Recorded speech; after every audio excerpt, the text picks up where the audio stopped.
Hello, and welcome to today's virtual program hosted by the Healthcare Council of Chicago, HC3. My name is Megan Phillip, and I am the Executive Director of HC3. We are a mission-driven platform proactively seeking uncommon alignment to improve Chicago's healthcare ecosystem.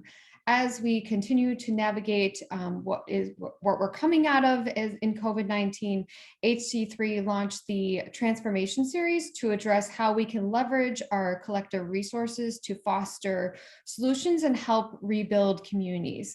Last Friday, Chicago and Illinois moved into phase 5 of reopening, and suddenly we're all expected to go back to normal. So today's discussion, I'm so proud to feature some incredible local leaders who are truly redefining business as usual, navigating and rethinking access and care delivery, and truly rebuilding patient trust. Before we dive in, I have two housekeeping announcements.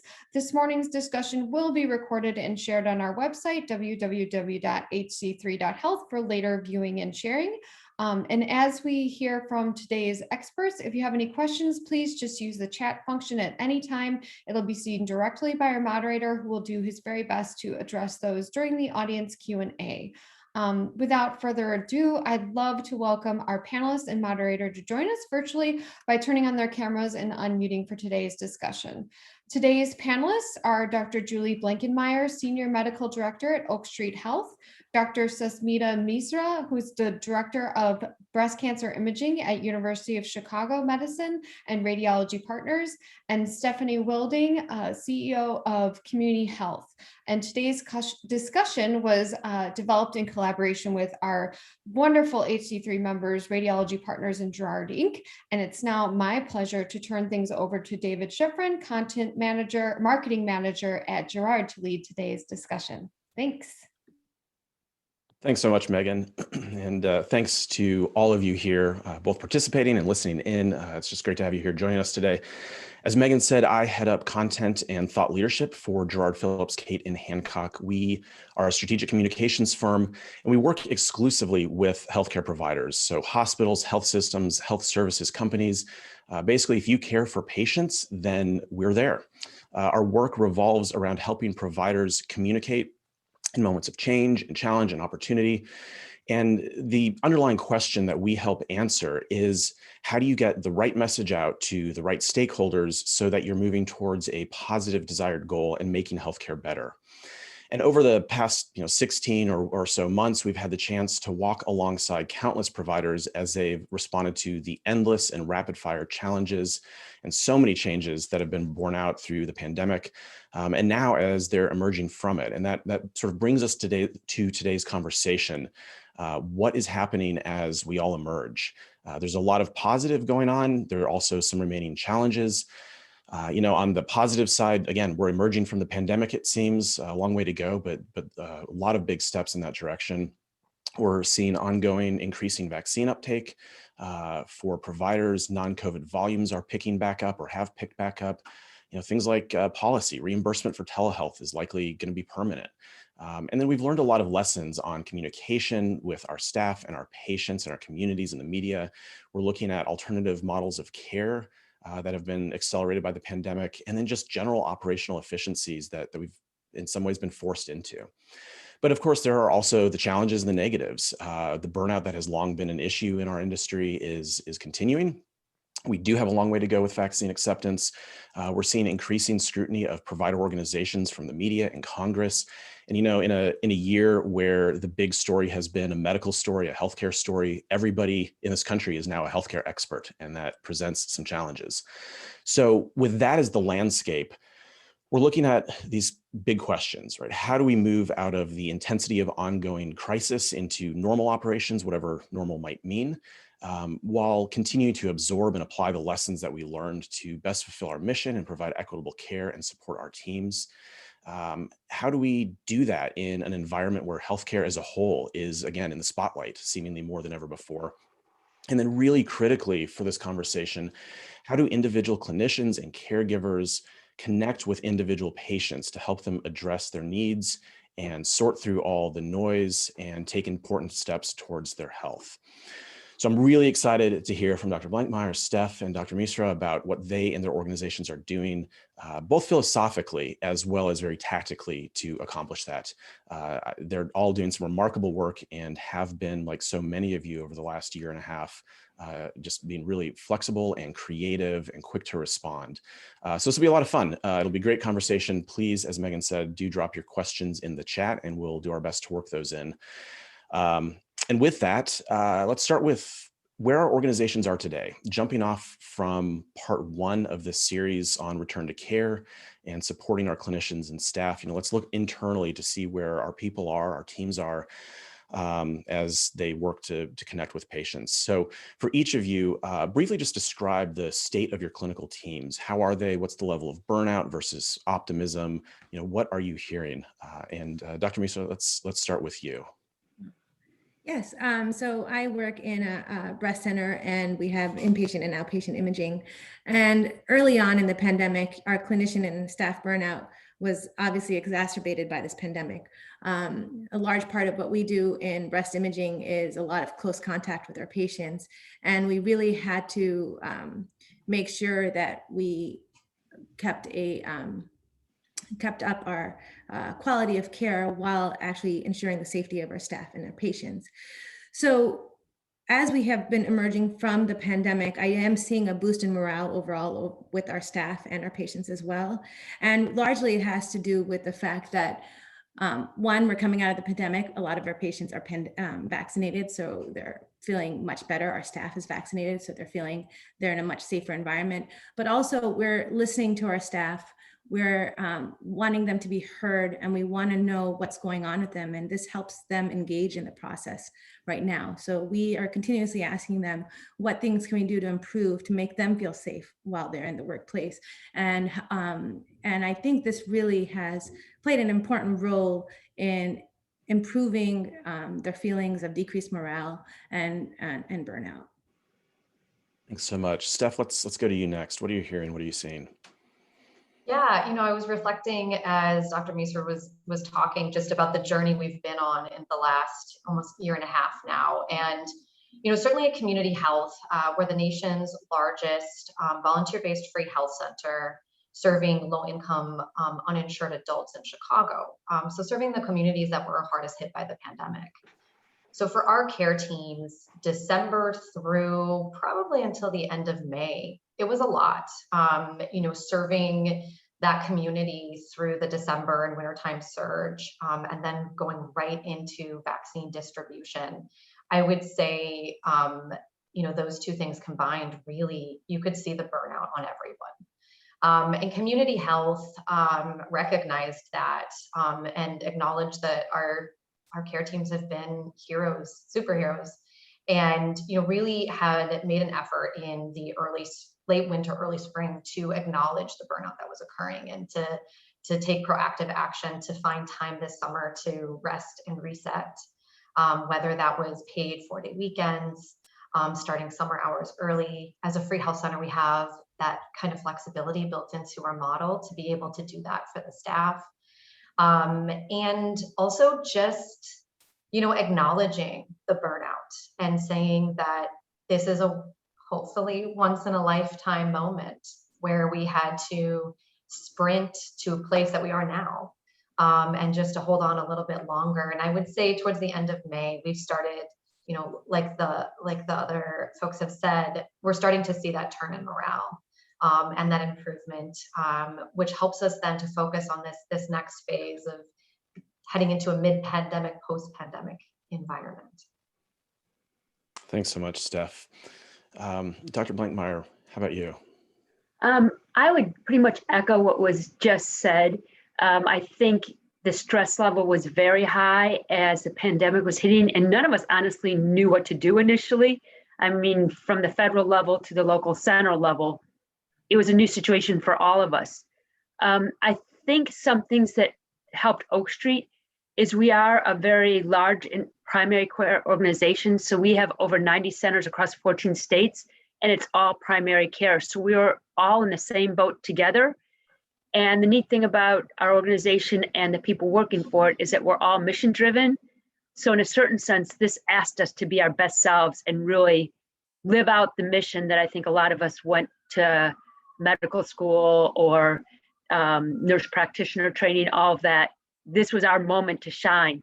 But that's not to say it didn't get exhausting mentally and physically.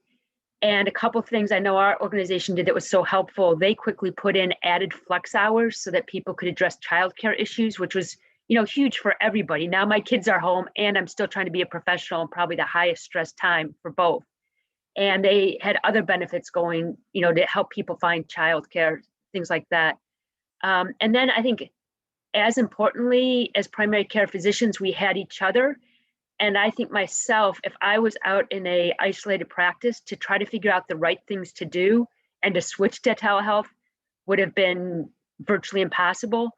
But quickly, a team of both executives and physician leaders got together and built this COVID response packet that was literally being updated every day, so that we really were up to the daily latest standards of how do you take care of patients, how do you take care of your center so that it's safe. And then as soon as the vaccines came out, the same thing. These are the vaccines. This is how you do it. So I think being part of a large organization that's so mission driven really helped us. Thanks so much to all of you for that. And what's so cool about that is there are some very clear things that you all did as teams to rally around each other and support each other. And it's a perfect entry point to kind of the next piece of this, which is how do you take those challenges throughout the past year and adjust your operations and adjust how you're delivering patient care. I mean, Dr. Blankmeyer just talked about how the team came together to support each other, flexible hours and things like that to keep everybody on their feet so that they could deliver that care. So what did that look like? What are the operational opportunities and innovations over the past year that came out of that? And Steph, let's start with you on this one. Yeah, we, community health has certainly emerged from this latest phase of the pandemic as a different organization. And I think the other folks on the panel would echo this as well. As healthcare leaders, as healthcare providers, the pandemic really forced us to be literally overnight nimble and flexible. And as Dr. Blankmeyer just said, literally changing things on a day-to-day basis. And at community health, we wanted to ensure, and we made this decision purposely pretty early on in the pandemic, that every day that we learned a lesson, we were going to document that lesson and keep it close by so that we would grow and evolve from what was happening. I mean, it became obvious pretty early on in the pandemic that things were not going to go back to the way they were before. And so for community health, what we've really focused on when I take it to that 10,000 foot level is to rethink and reimagine space and place for point of care. Overnight, we all pivoted to some sort of version of virtual medicine. And for our target population, low income, uninsured adults, we found that inadvertently that was reducing barriers for accessing care to them. Before the pandemic, we would, in the before times, give a patient an appointment and say, now good luck with taking off a half a day of work, finding transportation, making up that lost income, and finding childcare. And we would stick a patient-centered label on that. And there's so many ways in which the pandemic showed us how we can rethink being patient-centered, whether that's a phone call on the patient's phone, or whether it's a video telemedicine visit. Community health continues to explore how we can learn from virtual medicine and its benefits for our particular community. I would say our biggest innovation around this is just over 2 months ago, actually, we opened our first telehealth microsite in a community where we know our patients live and work and where the target population exists as well. So community health is located in Humboldt Park, but we serve patients from every single zip code in the city of Chicago. And in the Belmont-Craven community, that community would often take 3 buses one way to come and get their care at community health. So we co-located within an existing community organization that the community already accessed various social determinants of health services, such as food, ESL classes, and childcare. And we have opened a telehealth microsite where patients can come and receive an assisted virtual visit. We'll have a staff member there to do vitals, to do full lab work.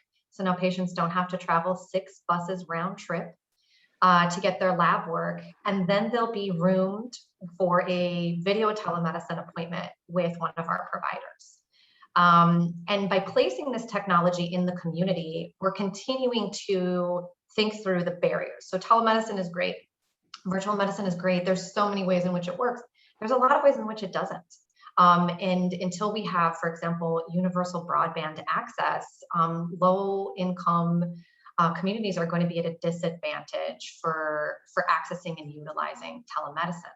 But what's great about our microsite is it places that technology right there in the community. And what we're finding is by taking this reimagining space and place to the next level, we have so far hundreds of patients who previously would take that hour-and-a-half trip 3, sometimes 4 times a year, who now are walking 1 block, 2 blocks, 3 blocks, even a 10-minute walk. And when we think about that, and we think about for community health, how we better serve underserved communities and how we build equity in the system, what if communities who had previously been disinvested in or underserved from a healthcare perspective, what if they all only had to travel just a few blocks to access their care?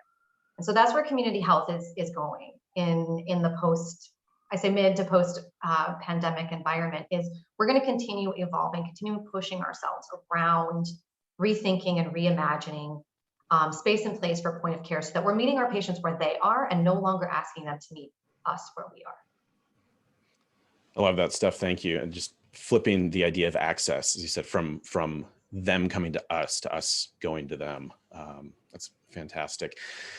Dr. Blankmeyer, how about you? What are some of the innovations and rethinking that you will have undertaken over the past year? Yeah, so like Steph mentioned, I think all of us are taking better use of telemedicine to take care of patients. You know, that was always something I think on the horizon for all of us, whether it was phone calls, as Steph said, or telemedicine. So I think for healthcare in general, that has been a huge leap forward. With our system, we now have like 3 different ways that patients can easily access care. So there's a traditional come to our office where we have the vans that go pick people up. We have the telemedicine, as Steph called it, has it. But we have like a team who is just a telemedicine team at this point. And they can do anything from, doing practically complete physical exams. Obviously, there's some things that can't be done, but it's amazing how much can be done by observation if you have, well-trained people, to any kind of problem visits. A person, that before, if they had, a sore throat or a cold or something, would have to come to the office. And many times we can just take care of that over the telehealth or phone visit now. And I thought it was so interesting hearing stuff about, putting these outposts in neighborhoods. I think that's a fantastic idea. One thing that Oak Street has done is we have vans that go out and pick people up to come to visits. Now we're using those vans to actually bring iPads to people's homes so that they can do the visits in the home. So they don't even have to go anywhere, which is hard for our patients. We're pretty much taking care of patients, 65 and over with multiple medical problems. So that's a system we have in place.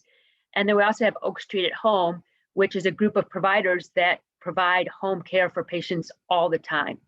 So it's nice now that, patient care isn't just coming to the office. I think the other thing that we learned is we are a value-based medical care system.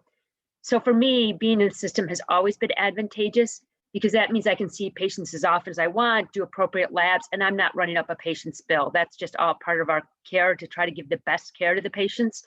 And what was so interesting is, so I knew I could see patients whenever I wanted. We have behavioral health because that's such an important component of people's health. But to see that repurposed so quickly. So 2 examples of that would be our behavioral health team. As the pandemic hit, and I think as we felt stressed, our patients started feeling more and more stressed and isolated. We had our behavioral health and social workers calling all our patients to check in to see how they're doing. Are they hanging in there emotionally? Do they have any, needs. Do they need food? Do they need, someone just to talk to? And we're able to address that really quickly and proactively. We weren't waiting for patients to call us. And another similar thing is a transportation. So we have transportation to get our patients to the office. During the COVID crisis, we won't bring as many people to the office. We kept the offices open for those who needed to see us, but we had all these vans that now we could use to send out. So we were sending out supplies to patients, whether the thermometers or pulse oximetries, medicines, Gatorade as people are having COVID. So that ability to take these resources that we have to try to keep people healthy from the old traditional model and to be able to flip it on its head and get care out to people was something I thought that was wonderful to be a part of and fascinating. It kind of gets you ready for any crisis. You realize you have these resources, and I will not be surprised if we don't hit another crisis of something we can't imagine now, but to be able to repurpose those so quickly to address the patient's needs, I think was a great lesson for us. Dr. Misra, what about the world of radiology? What does it look like to repurpose the resources and the ideas that you all have? How did you all respond? Radiology is a little different because we cannot bring our services as easily to our patients. The patients have to come to our office, and early on in the pandemic, we really had to take most of our routine screening and put it on hold. It resulted in about 85% decrease in volume compared to previous years in breast imaging. But we saw this across the board nationally, not only for breast imaging, but we saw it in colorectal screening as well as in cervical cancer screening. So what we wanted to do is, as we learned more about the virus and we started opening our facilities more, we knew that we had to reevaluate our day-to-day operations and need to logistically manage the flow of our patients while minimizing our patient interaction. And while we were on hold, we developed a significant backlog of our patients, and much of our patient population, unfortunately, not only fell into the high risk of category for developing breast cancer, but also high risk for being susceptible to COVID because we had a predominantly elderly population. So we knew we had to increase our points of access to care to our patient population while maintaining safety measures.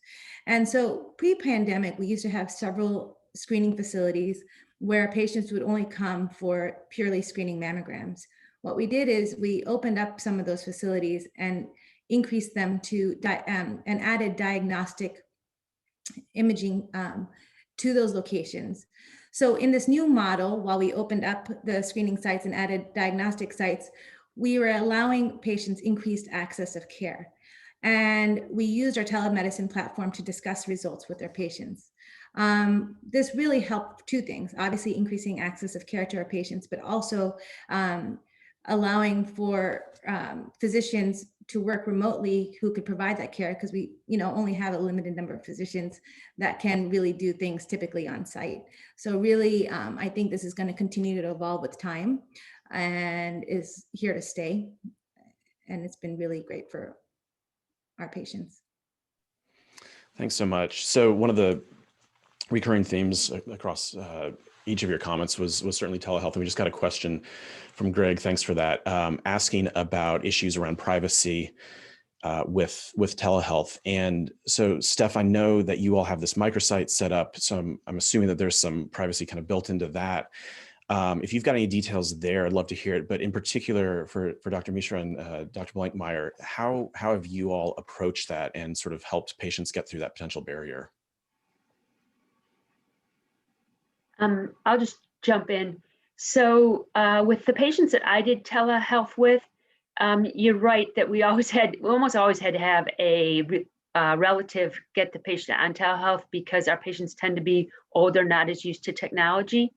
My own experience was, in a certain sort of way, for the medical things, it made people more comfortable. I think a lot of our older patients, especially in the Latino community, really depend on their children. And where so many times, like a child could not come to an appointment, they were there for the patient at the time of visit. From the mental health perspective, there are times that, the patient's children would leave the rooms, or I would ask them to leave. I really didn't hear that so much. Interestingly, I was talking to our behavioral health, our counselor in the office, and a point she brought up is she actually gets less patients wanting to come in for care now, and they actually prefer the phone call or the telehealth. So I could see that being an issue with telehealth, but they also have the phone call, which I think you can keep pretty private and most people feel very comfortable with. So I haven't heard that so much be an issue. Okay, thanks. Dr. Mishra, anything to add to that? Similar to what Dr. Bleckenmeyer said, we use a lot of our conversations were via telephone with our patients, and we haven't really had much objection. I think most of our patients really appreciated that we took the time to speak to them, and really haven't had many issues in the way of that. Steph, how about you? Yeah, I was actually going to echo those same sentiments. You know, our patients have adapted and evolved as we have as well. For our community, you know, they've really figured out when to schedule their appointments where they can have that private phone call.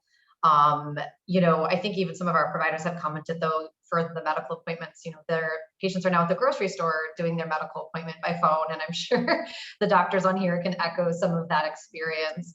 But I think that's one of the reasons why our telehealth microsite really does give us an opportunity to, because for the patients who do live in multi-generational households and maybe aren't able to get away from their home in order to do an appointment, our telehealth microsite located in their community really does give them access to a local point of care access point that is private. So the patient, once they are roomed in the telemedicine room, they are there and it's just them and their provider. So I think this is another example of the ways in which our telehealth microsites are aiming to address many of the challenges and barriers. While telemedicine is an opportunity, virtual medicine is an opportunity, it certainly has its limitations as we were just mentioning before. And that's why our telehealth microsites really aim to address all of those, including privacy. I want to continue kind of pulling on this thread a little bit in terms of patient expectations and behavior, and how you all have seen expectations change, if you have, over the last year and a half. And we just talked about how getting folks more comfortable with technology. I mean, that's certainly one big area that I know a lot of people are focused on, but even things like, you know, how many people before the pandemic knew what mRNA was, and all of a sudden it's there splashed across the headlines as we're looking at vaccines. And so just as the conversation has been so focused on both the high level issues around healthcare and these very tactical things about receiving care, what are you seeing as far as patient expectations, existing patient knowledge, and sort of how they expect to interact with and be interacted with by the medical system? Dr. Mishra, I'd love to start with you here. Yeah. So, you know, if you think about medicine and what's happened over the last few decades, there's a drastic change between the doctor and patient relationship. Early on in medicine, there was a great asymmetry of information where the physician held most of the information and the patients didn't have as much. But obviously with internet and Google and everything else that's out there, our patients are now coming with many tools at their disposal. And so instead of coming completely uninformed, they have a lot more questions with ideas already in their mind as to what's going on. So instead of challenging that, we have to really embrace that this is our new normal. And we have to embrace the fact that our patients are going to come in with these questions. And we have to just change their what they read and really adapt what they read and put it in more of a clinical context. So obviously, you know, a lot of mainstream media is biased, and we know that, and this proliferation of medical misinformation is a public health issue, and it's growing. But as physicians, we have to be heard, and we have to use our voices now. And we have to give careful dissemination of scientific evidence every time we see our patients. And for me, I'm a breast imager. So the majority of my patients are women. And we do know history, you know, when you look at studies have shown that women, for example, are more skeptical to get vaccines than other populations. So I not only take the time to talk to my patients about their best imaging care, but a lot of times I'll ask them about their vaccines.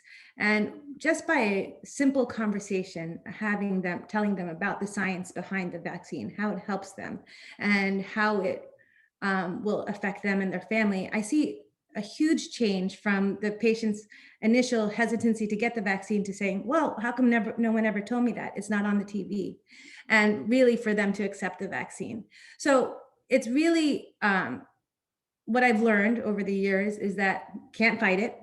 You have to embrace it, talk to the patients, and be very systematic in how you talk to them and explain everything in a really deliberate and diligent manner. And I think our patients really appreciate that and appreciate the fact that we're not dismissing what they're coming in with, if that makes sense. Absolutely. Steph, how about you all? As you go out into the community, particularly among many underserved populations, what are you hearing from them and how are they thinking about care? Yeah, I really love this discussion because I think there's some ways in which having to pivot overnight to a virtual medicine model actually accelerated the change that Dr. Meeser was mentioning between the patient and the provider. Anecdotally, our providers have really shared with us that in video telemedicine visits or phone consult visits, that the dynamic has changed and the patient, just think about it from a patient experience, going to a health center, going to a health clinic, going to a hospital, from the stress of travel, the logistics, and all of that, and then going into a space in which you're speaking with a doctor, it can be intimidating. And what our providers have been sharing with us is that patients are asking more questions, that their telemedicine, their virtual visit appointments are actually taking longer than their in-person visits because the patients are no longer in the provider space, right? They're in their homes, they're on a break at work, they're in their space where they feel safe, where they feel comfortable. And that dynamic has changed in a way that the providers are, at least the ones I've spoken to, are really encouraged by. I will also say, one of the things Community Health did is we sent out a bunch of at-home monitoring. So a patient is now expected to take their blood pressure and log that information. We're actually asking them to interact completely differently with the system than they did in the before times, which is increasing their empowerment in their own wellness and their own health. That said, we also have experienced some of the challenges related to that, specifically around vaccine hesitancy. Community Health's journey in addressing hesitancy and in vaccine distribution has been, I think probably similar to Oak Street's in that the first wave of folks were really eager to get the vaccine. Then we had our folks who needed, just that additional conversation, wanting to see their peers, folks who looked like them and spoke their language, get the vaccine and be okay. And now we're in this next level of individuals who are extremely hesitant, who are hearing the myths about magnets being stuck to your arm and there's a chip and that has been a new point of challenge and frustration for our provider base. We're hearing from our care teams and our providers that they're spending a really long amount of time, as Dr. Meeser said, really taking the concerns of our patients seriously and talking them through. And then after a lengthy period of time of chatting, that the patient's still hesitant. And so we're really aiming to ensure that we are continuing those conversations. We're giving our providers better scripting so that they feel equipped and prepared with new language around hesitancy. We are listening to our communities about what they're telling us around incentives to get the vaccine, and that they actually see that as another reason why they shouldn't get the vaccine. So we have not deployed incentives. Also making sure that we're deploying different types of communication with our patients, whether it's texting out videos, sending flyers that meet all really comprehensive literacy standards, as well as equipping our own staff with talking points as well, so that at every point in which the patient accesses community health, whether it's on their phone, when they're at home, getting a text message, to being on site at the clinic, they're going to hear these communications through many different channels and many different individuals. Dr. Blankmeyer, so much of this is coming to that really the core of medicine, right? The relationship between the patient and the individual provider. And I know that's something that you're really interested in. And so talk a little bit about, what you're hearing as far as patient expectations are, but in particular, how you're able to weave through some of those things to get folks to take those desired actions that do affect public health and do help drive sort of systemic change. Yeah, thanks, David. As a provider, I think it's been interesting evolution. As Dr. Meeser said, when I started medical care about 30 years ago, it was the doctor knows all, and they just came to us for information. And I think it's been really nice, the change where we're really seen as teammates now. That I kind of always tell my patients is, you're the leader of the ship. I just want to help you with any information to get you where you want to go. And so it's this kind of working together as a crew. So it's interesting with the vaccine because, as everyone knows, so much information and misinformation went out. And I think, again, being part of a large primary care provider group, we were, as primary care providers, able to share a lot of our strategies. One of the couple of the favorite ones I really received from my colleagues, one was that patients were coming in and saying, there's no way this vaccine is safe. They developed it in 6 months. That's just impossible. And for the patients that felt like that, a colleague gave me a great metaphor of, imagine that you were going to have this great house that was going to be built in 2 years, but you told the people, what, I really want this to get done in 6 months. So you're going to work every day, 24/7. You're going to have shifts working. And by the way, will you try to contract with all the best contractors around the world to get this done in 6 months? And bam, this beautiful house is in 6 months because it was a world effort. Nobody took a break. Nobody took a holiday. And just stories like that, it kind of puts it in a perspective that the patients can understand. Another one of my colleagues, we have our centers in very diverse communities, as Steph's centers are also. And a lot of our providers are from those communities. And one of my Black colleagues really helped me out when she was talking about the vaccine hesitancy in her community. And she said, first of all, no means no. Like, if someone says no, don't try to keep convincing them yes, because that just sounds more and more like the society they're dealing with. At the same time, no means no, not now. So don't give up either. Like, keep the messages going. So from Oak Street's perspective, we did, like Steph's talked about their center, that we sent text messages, voicemail drops to all of our patients. And so they kept hearing the message. And then we see our patients, the least we see them is every 3 months. And frequently we're seeing people more often. Just as we get out of this crisis, we have to address so many medical problems that people avoided, and all the social and problems, the mental health issues. So a patient may say no to me in one visit, and 3 weeks later, we open up the discussion again, and then it's a maybe. And then 3 weeks later is, can I get that J&J, that one that's just the one vaccine? I'm like, yes, we'll do that. So to have that kind of continuity to be able to get to the next step with that. And then I think the other thing, we do have, personal relationships with our patients that help so much. So there are some patients that want the data. In my population, that's not so true. That, it's kind of a different world for them. But the thing is kind of the stories that I mentioned, or the metaphors, to try to put into terms that they can understand how this vaccine got developed so fast. mRNA is very confusing, but to talk to them about this technology has been around for a while. We use it for so many other things. This isn't as new as it seems. And then just the relationship. I have patients that come in and say, so did you get the vaccine? And I said, yes. And then the next question is, well, I get the same vaccine that you got. And then the answer is yes. And then I add on, and it's the same vaccine that I had my 87-year-old mom get. And boom, they're sold. It's that kind of personal relationship. So I think it's, working on all those sides, hearing from the community, hearing from representatives of the community, and being proactive, but patient at the same time.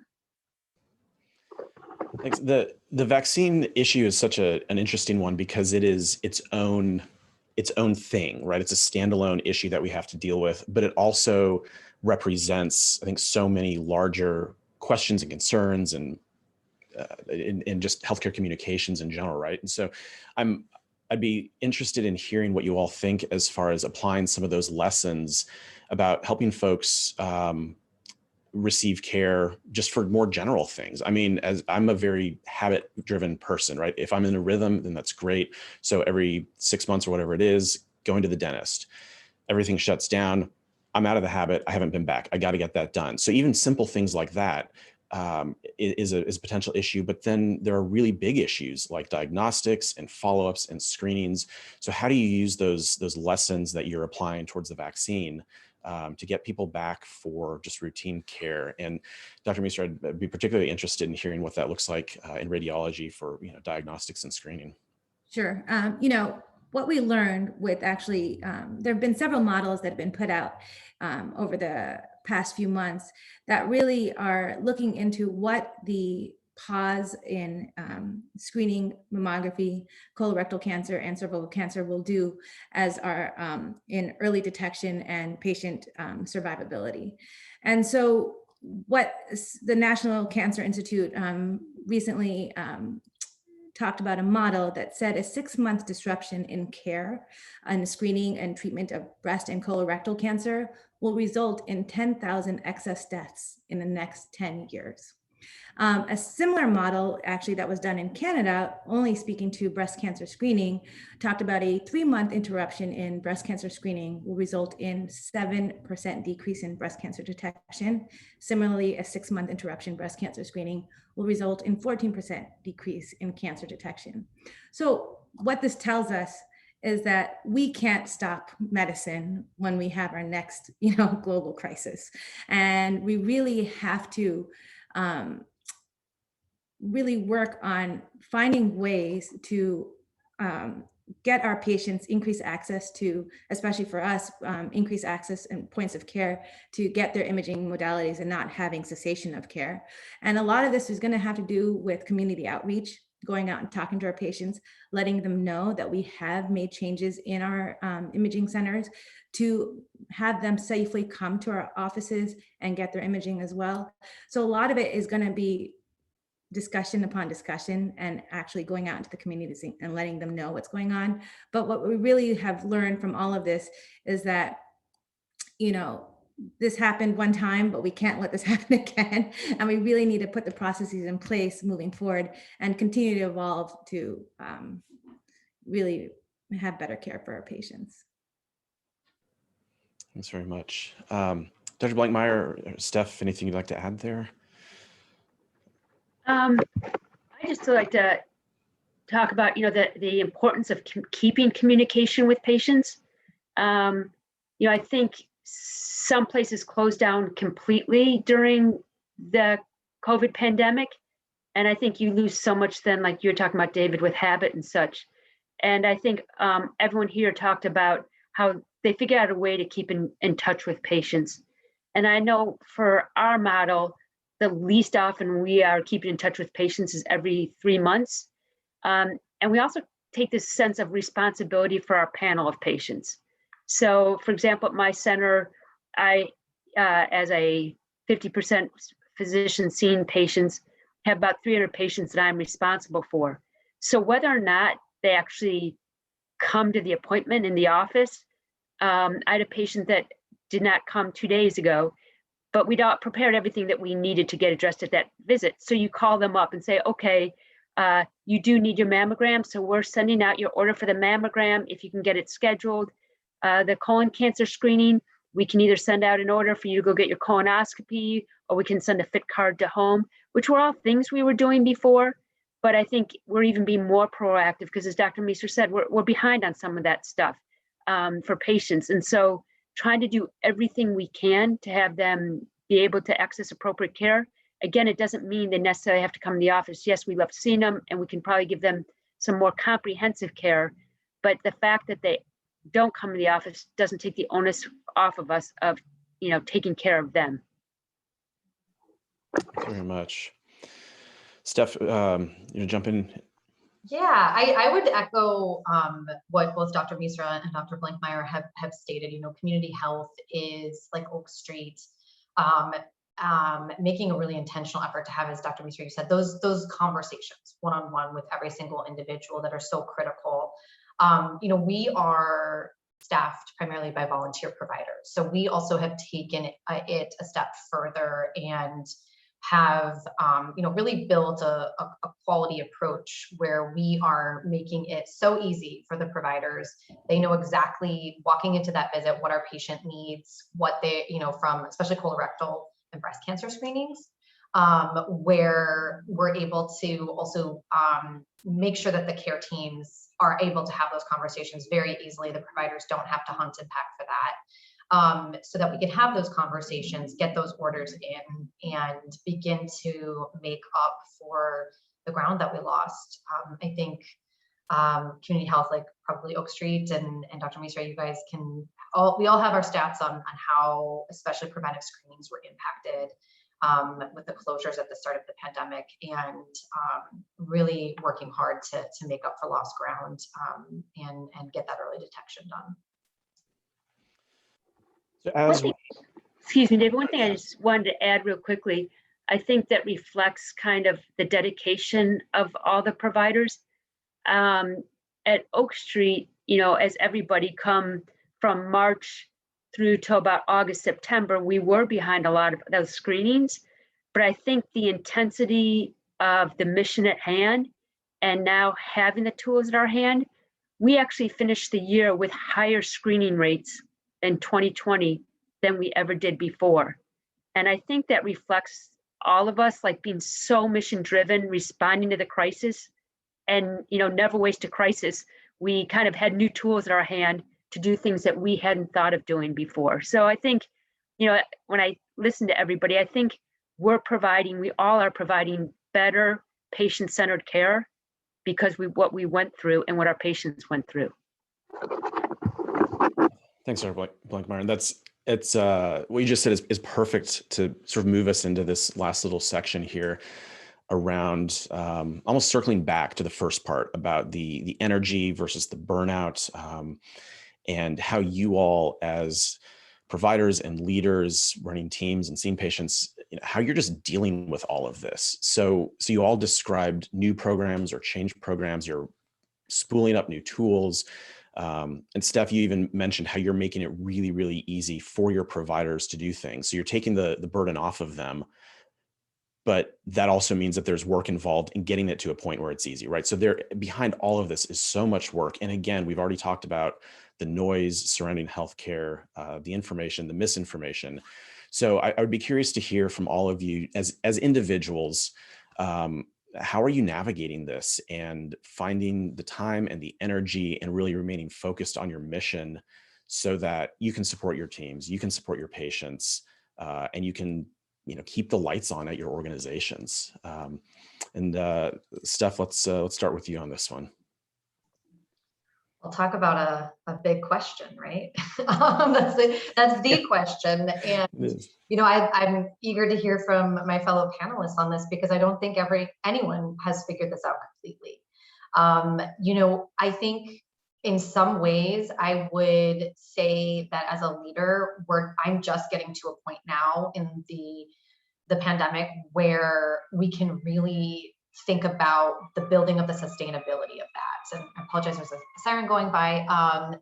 And we're having those conversations now of, we've put this in place, we've put that in place, we've put that in place. We're not staffed for that in many ways, for example. And so how do we build that? We're a free health center. So we build that through philanthropy, through building additional volunteers. So can't help but do a shameless plug to any providers who are attending this panel. Community health is recruiting.